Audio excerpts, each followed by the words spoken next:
we're going to start in one place. We're obviously going to start with the Usyk and Fury fight. Different kind of fight, more technical. Do you think it was as good as the first fight?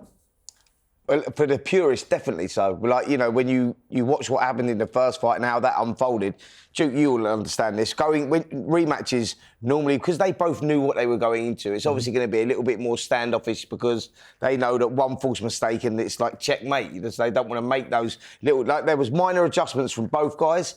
And for me, it was a little bit of a seesaw. I thought that when Tyson Fury started to get on top and dominate, and Usyk would like adjust. Was it as good? We'll get into the fight itself in a bit. But yes, was it as good a fight? For me, it was as good. What do you think, Duke? No, I don't think it was as good as the first fight. I think Fury obviously had a lot more success in the first fight. I think he started a lot slower in this first fight, and like you say, he had a much more technical approach in the second fight, which I think bounced the other way for him. Didn't really work for him. How do you score it? I mean, it's controversy in certain areas, and we'll have a listen to one person that's particularly unhappy in a second. But how did you go? I actually scored it as a draw when I was watching it live, 116, 116. When I went back and looked at it again, I then made a case for 115, 113. That was what I came away with, 7-5, Usyk. What about you? That was me, 7-5, Usyk. Yeah, I got it. There was a couple of swing rounds there where they could have gone one way or the other, but them swing rounds were actually in favour of Usyk. So, like, that's how I could see the 116, 112, but mine was 115, 113. How'd you score it, Duke? Yeah, I thought Usyk won by comfortably by about 3 rounds, possibly 4, because the close rounds that we're actually talking about, I thought he just nicked those rounds. You know, with the little flurries that he was putting in either at the beginning or the end of the rounds. I don't think Tyson Fury had that many dominant rounds like he did in the first fight. Right. You know, like when he hurt Usyk with the uppercut that he threw. They were pretty much non-existent in this part of the fight. So I had Usyk winning fairly comfortably.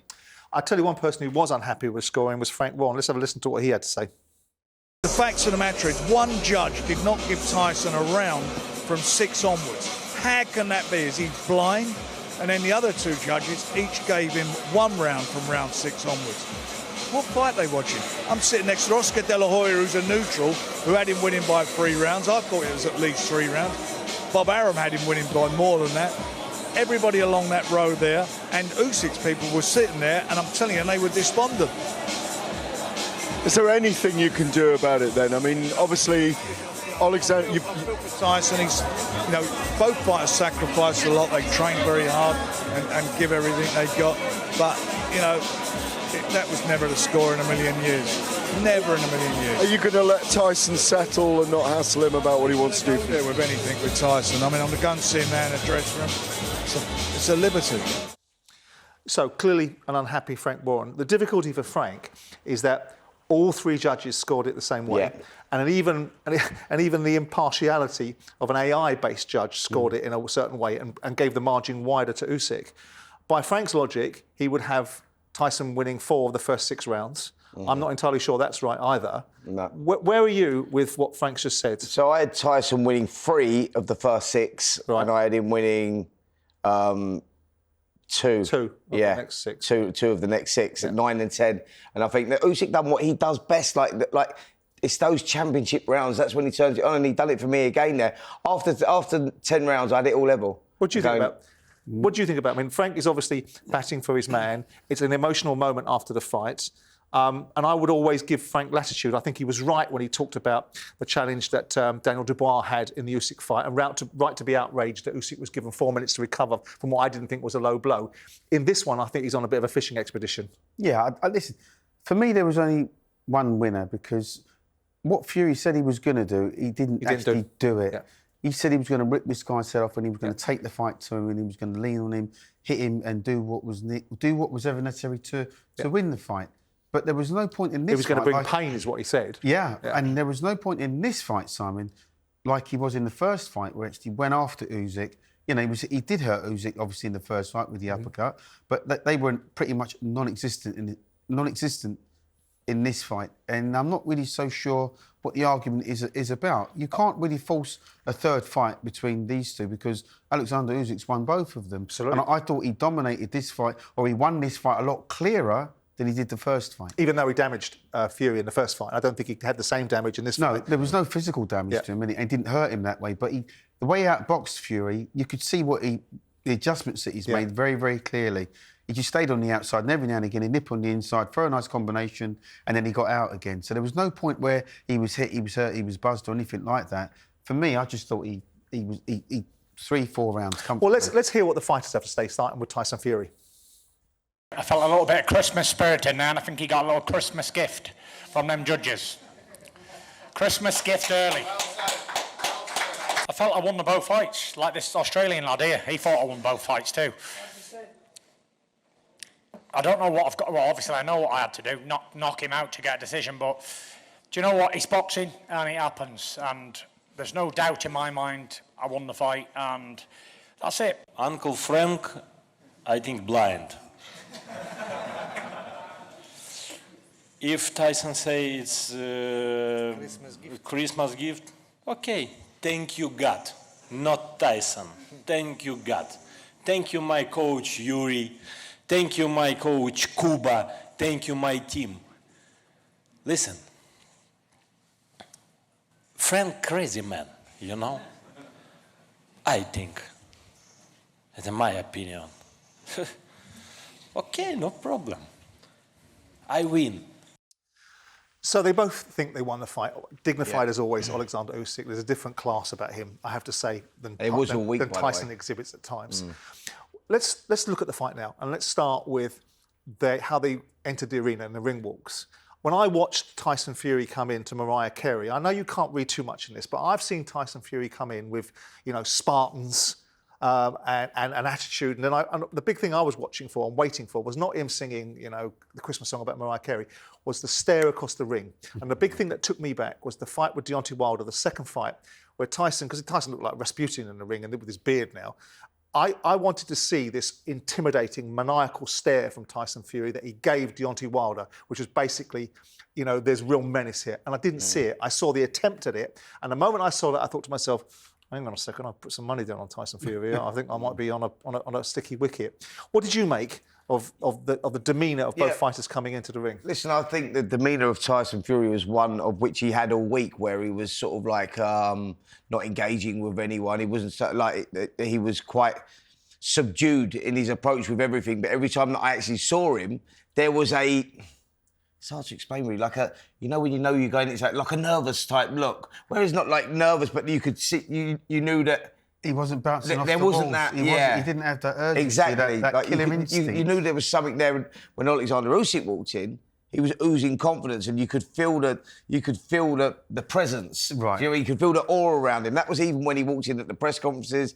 at the weigh-in. There was something different between the two guys, and I did sense that before. And that ring walk, like you were talking about, Simon, was he looked slightly nervous to me, a little bit edgy, different to what he has done in the past. I think that coming in at 20 stone, by the way, it was always going to be a big gamble, and it was a calculated gamble their side, because I think they was going to bull him around and do what he said. We'll get into the weight a little bit later. later. But that, I'm not sure I've done him a favour. But the look around Tyson was one of nervousness, I think. Did you think the same way? Did you pick any of it up, or does it not matter to you? Well, listen, I think we all like Mariah Carey. Let's get that right. Yeah, all right. But he's done Patsy Cline before, though, hasn't he? As well? Oh, was he? Yeah, he's done Patsy Cline. Maybe you should have stuck with a bit of Patsy Cline. Well, it's Christmas, mate. He didn't have what they called that killer instinct. He didn't have that eye of the tiger, as they say. The Tyson Fury that spoke about what he was going to do previously in this fight didn't turn up. It wasn't that guy. He said he was going to get in there and he was going to bully Usyk. He was going to lean on him, he was going to hit him and he was going to hurt him and do damage. At no point in that fight did I see Tyson Fury absolutely say, you know what, I'm going to really get hold of this fight. That's because he come in too big, mate. But I did say that, didn't I? That's right. That's what I said. Bigger it was a calculated gamble. But bigger isn't better. It didn't pay. No, exactly that. And I think that's what he found out there, that the movement from Usyk was just too slick, too much. And the difference between winning and losing in the fight again was that Usyk was putting combinations together. Tyson didn't tire. I mean, ultimately, by counting that level slower. He was a lot slower. Was he? He was slower, Simon. And that Yeah. was the thing, like, that extra weight that he'd put in. He came in at 281 pounds. He came in everyone 19 pounds heavier than when he fought in the last time round. Right. Wasn't it? And let's also put this to bed as well, because a lot of people saying, he was 20-odd stone, but weighed in with his clothes on. Well, that was a ceremonial weigh-in. They had the official weigh-in where they were both stripped down at 1 p.m. You know that happens anyway. So that's what it was. So to put any doubt on Tyson Fury being 20 stone plus. He was 20 stone. That was the weight. Right. Do you think, I mean, he obviously put the weight on for a reason, and that reason was to exude a more authority over the smaller fighter, to lean on the smaller fighter, to use that weight. Do you think that Fury, because of his perception of himself, was then dragged into a different type of fight that he actually wanted to fight, which is a bit about the ego, about boxing Usyk, rather than doing what he said he was going to do, which was beat him up, rip him up, bash his face in, or whatever he said he was going to do, in that rather uncouth outburst. But he's come in heavier and didn't actually produce that kind of a dominant But he didn't performance. take a backward step, though. He didn't get forced back, so that was... Why is that? Works. Is that because he wasn't allowed to, or is it because he wasn't capable? He wasn't. I don't think he was capable. Why? Because he was carrying that much more extra weight. Right. You know, when you're, as you know, Spence, when you carry extra weight, you're going to move slower, and your reflexes aren't going to be. No, that doesn't apply to you, mate. You just says as you know, Spence. No, as we know then. Yeah, right? When you carry extra weight, you are slower and you're not as sharp. Tyson Fury was a lot sharper in the first fight than he was in this fight. He just didn't seem to, although he didn't take a backward step, but he didn't stamp his authority. No, but here it is, right? So what I reckon or recognised in that fight was he didn't take a backward step because he did have the strength to be able to have Matt to stand there and hold himself. But Oleksandr Usyk, you know how he won the fight by? Because when it was going Fury's way, Usyk would make them adjustments. And you know how Usyk won the fight? By taking the fight to Fury whilst he was holding his feet. He was beating him to the punch. Beating him to the punch. And throwing combination punching. So he was like, he was being aggressive even though he was the bigger guy. And do you not think also, though, even as Usyk took control of the fight from the centre of the ring, every time Fury threw one, he threw three. If Fury threw two, he threw five. If Fury threw three, everything he did, he just doubled it up. And what he done, genius as well, was what he's done in the first fight. He's got a clock in his head, Usyk. Last 30 seconds of the round, so if you're going, what way is this one going? Turns it on. And that was the difference. So if we're looking at it now, I mean, was your initial reaction when you saw him put 19 pounds on, Duke, was it, oh, that's a mistake? Or was it, well, it's part of a game plan that he has, and given what he said he's going to do, and given what he said in that outburst after the 11-minute stare off at one another, was your initial reaction, I think that's a mistake? Or was it, no, OK, fine, I can see potentially the strategy? No, I knew it was a mistake, Simon, because you can't put on all of that weight and expect to have the same result. You can't. You know, bigger isn't better, as I've already said. You can't. But the last result never worked for him being lighter because he come in a career lighter since the first Deontay Wilder fight. Don't you think he boxed better in the first fight than he did in this fight? At least I do, but I think it was a calculated gamble, him thinking, I'll put this weight on, and that didn't pay off because Usyk showed his superior boxing skills by adjusting and doing it. But isn't that what we just said, though? No, what I'm saying is he couldn't do it lighter. Yeah. So the only option he had was to come in heavier because he come in at a career lighter to try and match him for speed and movement. Didn't work. So now I'm going to come in heavier to try and do that. It was just a calculated gamble that didn't pay off because Usyk ultimately was the better fighter. So are we looking at that? I mean, so what we're basically saying by this, whatever methodology Tyson Fury did, I mean, you were 100%. You were resolute from the outset, Duke, that this was Usyk all day and every day of the week and twice on Sunday, weren't you? Mm-hmm. So what are we literally saying? Whatever Tyson Fury decided to do, it wasn't going to make any difference? I don't think we're saying it. I think we saw it. And that's the reality. And also, you know, that Tyson Fury hadn't learnt from the first fight. I didn't see that. There's what I've been taught in my own personal career was, if somebody beats you the first time, you don't go looking for him again straight away. You've got to let the dust settle and you've got to move on and have one or two in between to see what happens to them. And then you can maybe have another assault. Because as is in the case with Usyk, he's got Tyson Fury's number. He had him in his back pocket. After the first fight, he knew he could hit him and he could hurt him, and he knew he could take away his size and he could get in and he could almost dominate Tyson Fury as and when. And that's what although Usyk changed tactics slightly in the second fight, and there was only slight little adjustments he made by throwing more little flurries and standing on the outside. He didn't try to manhandle Fury and really try and rough him up. He did what Usyk does. He's a genius for a heavyweight. He's a genius boxer. Do you think Fury tried to knock him out? No, there was no point in that fight where I saw Tyson Fury, like he did in the first fight, you know, say to myself, you know what, I'm going to go after this guy and I'm really going to put it on him. I'm going to hurt him and do whatever it takes. Sometimes you know in your own mind, you say to yourself, you know what, even if the fight's slipping away, I'm going to hit the guy low or I'm going to put the nut on him, or I'm going to tie him up, I'm going to try and get his arm under mine and pull him up and really try and rough him up. You didn't see that in this fight. No, but I think he tried to, Duke. I think that, as you know, if someone's far superior to you in that thing, he wasn't allowed to do it. I think that was the game plan for him to go in there and rough him up, but Usyk never allowed that. I mean, Tyson Fury said in the press conference after, didn't he? He said the game plan was, he said, I knew I had to knock him out. Yeah. So he knew what it was. I just think that the superior boxing from Usyk, listen, you was a great boxer. You know how to nullify and take that steam away. And I think he didn't allow Fury to do it. It wasn't that Fury didn't want to do it. I think it's just that he didn't allow him. Oh, then that means obviously he couldn't adjust, and then he's paid the ultimate What do you price. think about the mixed messages that were coming out? And by that I mean specifically, you've got SugarHill telling him in the 12th round that this is a tight fight and he needs to go and win this round. You've got Tyson Fury saying he thought he was 3 rounds ahead. What's going on there? SugarHill was brilliant in what he was saying because he weren't. He was 3 rounds beyond by then, wasn't he? No, but he knew it was a close fight to pump your corner. But it weren't. To pump, but in his head it was close because there was subjective rounds of scoring. But it wasn't. So what SugarHill was doing though was trying to pump his man up and saying you need to get out there and do something big, mate. Yeah, but that's what he was doing. Yeah, but he didn't say that. That's what he was saying. He should have said to him, you know what, you need to knock out, mate, to win. That's the point. Yeah, but you had it a draw as well, so you would have been. SugarHill don't know the scores. With due respect, the expert in the room. He doesn't know the score though. Like what I'm saying is, a lot of people around the ring thought that he won it. But there's a lot of people that didn't. But the expertise. I mean, ultimately, there's a vast difference between thinking you're in a tight fight and losing it by 4 rounds. Let me explain it this way.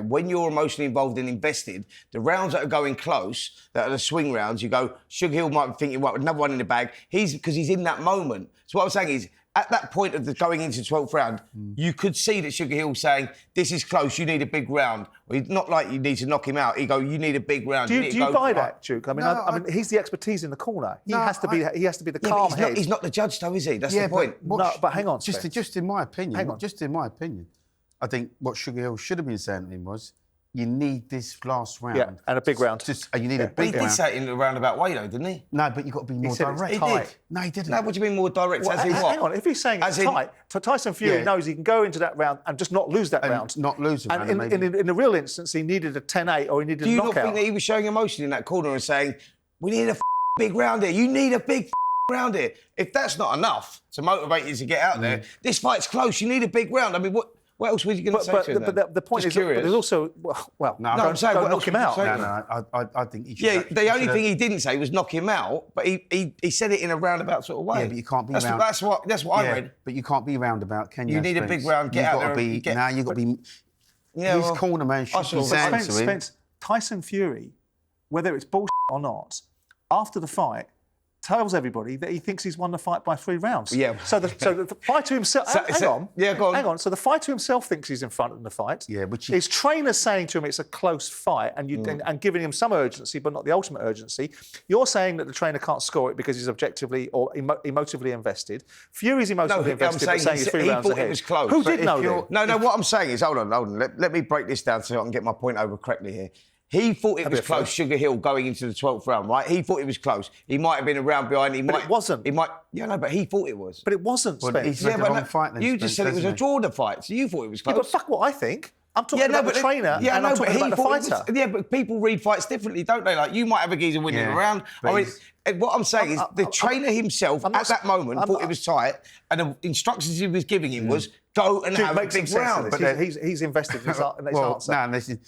I'm not listening to the answer. You're not listening to the answer. I've listened to it. I think it's nonsense. You're not. No, I have listened to it. I think that yours is nonsense as well, what you're saying. So when we criticised Ben Davison for his roll the dice mentality. Different situation. But it's a trainer giving advice. Roll the dice in round 7 is a different situation, mate. When he's just getting himself back into a fight. Go on, Duke. He's obviously... Well, listen, if Tyson Fury thinks he's 3 rounds up when the coach is saying to him, you need a good round in this last fight, which is clearly the wrong advice. Do you think Tyson thought he was 3 rounds up when he was sitting in that corner, though? It's all right. You know what he talks like when he's out there? He said it, but that's Tyson Fury. Anything comes out of his mouth. He says some weird things. In the fight, right then, going into that last round, do you truly think that he thought he was 3 rounds up? He must have done that. No, but as a fighter, Duke. Yeah, I know, but I would never have thought that. As a fighter, but you know what you must have said to yourself is, I'm 3 rounds up, because even in the last round, you didn't see him going after Usyk and really putting it on him to cement those 3 rounds. So there was no cause for controversy. It was almost like, well, I've won this, so this last round I can just pitty-pat around a little bit. Do you see what I mean? Yeah. And I know one of the judges actually gave him the last round, but the 5 previous, I didn't have him win. The 4 previous, I didn't have him win in 1. Do you see what I mean, Spence? Yeah. So in that respect, I don't think he got the right advice. And that's the point I'm making. I don't think he got the right advice. Well, I sort of disagree. Right, fine. That's what I'm saying. Fine. He's one of those. Fine. I'm saying I understand what you're saying. It could have been sterner and harder. Yeah. But I think that the advice was given enough to say, look, mate, if I'm in the 12th round, you're in the 12th round, someone says to me, Spence, this is close, you need to get out there and work, mate, or you're going to lose this fight. I'm going to go out there. Although he hasn't told me But he didn't say that. verbally to knock him out, I'm going to go out there and try and do it. That was my point. Yeah, but the coach should be giving him that slap up the arse that he needed to make him Understood. go out. There should be no debate. So It shouldn't be a subtle message. Yeah, right? understood. There's a bit more subtlety than perhaps required. One of the questions that was put and was raised was the Tyson Fury that dismantled Deontay Wilder. And I know that stylistically Deontay Wilder is a very different proposition than Oleksandr Usyk. But does this Tyson Fury that dismantled Deontay Wilder, does he still exist? Or is that ship sailed now? No, that ship's clearly sailed. Clearly sailed, son. He doesn't have the same fire in his belly, for the want of a better word, to really go out there and put it on. I mean, I know Oleksandr Usyk is a completely different proposition, being a classy southpaw. But like I say, at no point in this fight did you see Tyson Fury say, I'm going to manhandle Oleksandr Usyk. And I'm really going to put this guy to task. He didn't do that. What did you think on that, by the way? Like, that was over 3 years ago now. Do you think that Tyson Fury... No, absolutely not. That one... But do you think that ship sailed? Well, I mean, listen, if it ever existed in terms of being able to apply the same tactics he applied to Deontay Wilder to Oleksandr Usyk, the question would be, does it really matter? Because if he'd have been as intense and as focused and as capable as he was against Deontay Wilder in the second fight, would he still have run up against the kryptonite that Oleksandr Usyk produces? And one of the things that concentrates my mind on whether that was ever available to him was the pathway that he's chosen. Because after the third fight against Wilder, he tells everyone he's going to retire. Then he comes back and he fights Dillian Whyte. Dillian Whyte had the right to have a fight. It was mandatory, but it was men against boys in that fight. He then fights Derek Chisora, which was an unnecessary fight and a pension for Derek and gave nothing to Tyson Fury. It was a 12-round beatdown, wasn't it? Yeah. And then he fights Ngannou and he stopped Derek, didn't he? So at that point, he's not had high-level fights going into either one of the Usyk fights. Agreed. Do you think in parts, because we're all pulling at strands here to try and find a way to explain what's happened to Tyson Fury, besides just giving all the credit to Oleksandr Usyk, right? Yeah. And maybe we're wrong to do that. Yeah. But do you think that part of the fact that he wasn't fit for purpose against Usyk in either one of these fights might be because of the journey that he elected to take, which is fighting fighters that didn't test him during that period, so that when he got in against Usyk, who was the elite of the elite, he was good to go? No, I think that the whole reason for Tyson Fury boxing the way that he's boxing recently is because of the trilogy that he had with Deontay Wilder, and that takes a lot out of a fighter, and it clearly took something out of Deontay Wilder. And what I'm saying is, at a certain level, Dillian Whyte, Derek Chisora, we don't know what effects that's had on Tyson Fury, that trilogy. We saw what it had on Wilder, but what I'm saying is, a combined age, trilogies, hard fights. Tyson Fury's not the fighter that he was when he boxed Deontay Wilder. A slight decline. Do you agree with that, Duke, or is that just because he's come up against Usyk? Because no one muttered and uttered a word about Fury when he bashed up Dillian Whyte and bashed up Derek Chisora. It's only when the Ngannou fight comes on top and the poorness of that, and then we see Usyk. Yeah. Do you buy that philosophy that the Deontay Wilder trilogy took so much out of him that what we were looking was someone running on empty and we didn't know I didn't say running on empty. I said maybe I'm paraphrasing. Not the fighter was. You said yourself in the previous shows, if we get the Tyson Fury of old that boxed him, he beats Usyk. Yeah. So are you not saying that now? What are you saying? I am saying that. But what I saw, I think the biggest point that I've taken away from what Duke said, besides the fact that he was Usyk all day, was that there wasn't the same intensity. And that's the thing that I noticed about Fury. Again, I make the point, and it's a layman's point. I watched Fury to see what I was going to see from him. Not when he comes out in the first round, but to see what he was doing. I listened to the pre-match the pre-match shouting in terms of the press conference. 11-minute stare down, took nothing from that. Yeah. Looked at the Oxford Union when they're sitting there saying nothing, took nothing from that, right? Listened to him ranting and raving at Oleksandr Usyk, didn't take much from that. Listened to Johnny Nelson saying, this is the version of Tyson Fury that we want, right? It was when I watched him walk in the ring that I suddenly thought, and then I wanted that stare, and I wanted that intensity, that maniacal look, and it wasn't there. He tried it. Yeah, it wasn't there. He put his big gleams on, but it weren't there. That's called slight decline, that's a mental intensity. Yeah. It's not a physical, isn't it? I think you're mentally like that when you know physically you can't do it. That's it sort of goes hand in hand, right? Yeah. But I don't think that the Wilder fights took that much out of Fury. My point. I don't think because he won those fights. Well, even though he won those. He was knocked down. It must take something out of him. Yeah, but he won those fights quite handily. I know he got knocked down, obviously, but he got up to win, which is part of his strength. We've seen it before with Fury, where he's been knocked down, he's got up, and he's won. Do you see what I mean? But I think the overriding fact is he wasn't good enough to beat Oleksandr Usyk, and right now I don't know who is good enough to beat Oleksandr Usyk. Well, that sort of puts to bed what we were saying is that the best version of Tyson Fury beats Oleksandr Usyk, because if we're talking about the Tyson Fury that boxed then we're wrong. back in 15... But Spence, we're wrong. That's what I'm saying. But the point is that there's a case that's being made by Duke, I think I'm right, correct me if I'm wrong, the best version of Tyson Fury doesn't beat Oleksandr Usyk. So our premise is a flawed premise. We've sat here going, the best version of Tyson Fury, it wouldn't have made any difference. Oleksandr Usyk, the best version of Tyson Fury does not beat the best version of Oleksandr Usyk. There you go. Now, obviously, the conversation turns to what happened next. It can't help itself. I think the boy should be able to settle down, but that's the media world. And obviously, Turki Al-Sheikh's come out and made certain observations about he actually thought, I think Tyson Fury won the fight. Crazy. Well, maybe that's because he wants a third fight. Do we see there's going to be any appetite for a trilogy or any reason for a trilogy? None whatsoever. None whatsoever. That defeat doesn't warrant a third fight with Oleksandr Usyk because he got beat much more comfortably. Right. Well, it wasn't easy, but he got beat more comfortably in this second return fight. And I'm not sure he did. Because Joshua closed the gap in the second fight, didn't he? Yeah, but I'm not sure he got beat more comfortably in this fight than the first one. I think the first one was... We had it about 2 or 3 rounds the first one and the same in this one.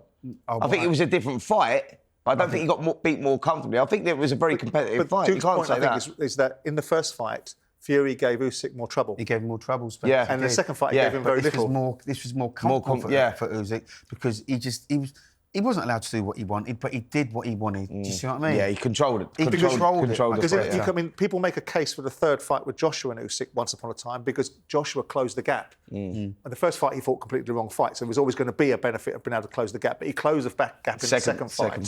But in this fight, it looks like the gap's got wider.